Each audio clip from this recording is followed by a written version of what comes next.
Authorities say the boyfriend of a woman in a San Antonio triple shooting is a person of interest, but not a suspect. 2 women charged in the death of 8-month-old King J. Davila have been assaulted in jail. And Gregg Popovich says he's unsure if he'll coach the San Antonio Spurs next season. This is your Express Briefing podcast for Friday, January 18th. Subscribe to this and other free content at expressnews.com/podcasts. And get each day's top news and sports headlines delivered to your inbox at expressnews.com/newsletters.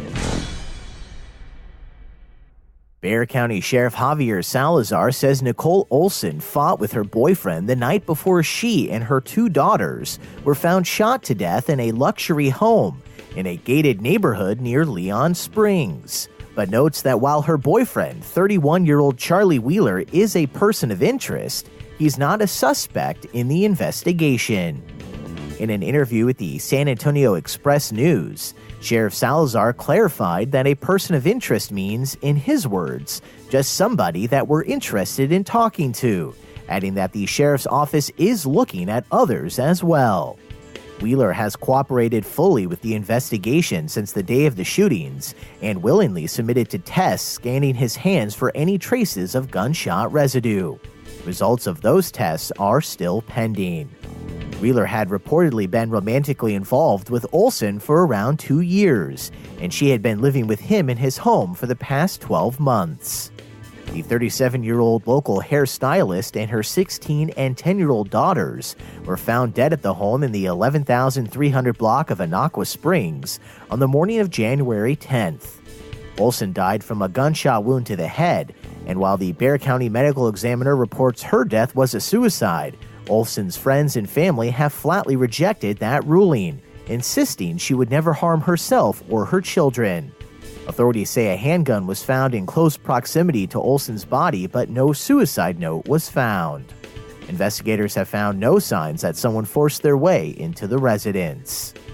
Friends of Olson who don't believe she committed suicide have established a GoFundMe page called Searching for the Truth to help fund further investigation. 2 women accused of aiding in the attempted cover-up of an 8-month-old boy's death have been assaulted by inmates. Authorities have confirmed 45-year-old Angie Torres was assaulted on January 9th by 3 inmates while in the bathroom of the general population unit. Torres was initially arrested January 7th and charged with aggravated robbery in a separate case, followed by a police accusation that she was the woman seen in security camera footage taking a vehicle that was reportedly carrying King J. Davila, with authorities later saying they believe the infant was not inside the vehicle and that his father, Christopher Davila, grandmother Beatriz Sampaio, and Torres, Davila's cousin, staged the incident to hide his death. The 3 inmates who assaulted her have been placed under emergency management intensive supervision and relocated to lockdown. In a separate incident on January 11th, a female inmate admitted to spitting on 65-year-old Beatriz Sampaio, but Sampaio told investigators she didn't want to press charges. Both Torres and Sampaio are being held on charges of tampering with evidence in relation to King J's case. And while Spurs head coach Gregg Popovich will soon become the 4th 70-year-old coach in NBA history, he remains undecided about coaching the Spurs beyond this season. Popovich turned 70 on January 28th and is in the last season of a 5-year contract extension he signed after the Spurs won their most recent championship in 2014. Popovich says that while he and San Antonio's longtime team president have periodically discussed the club's various options after this season, when asked specifically about his future plans after the Spurs' Wednesday 105-101 victory over the Dallas Mavericks, he replied that he didn't know the answer.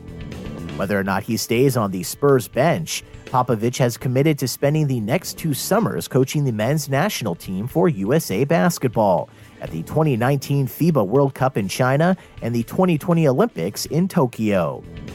If he stays in San Antonio, among the challenges Popovich would face next season would be a turnaround of just 2 weeks between the end of the World Cup on September 15th and the start of NBA training camps.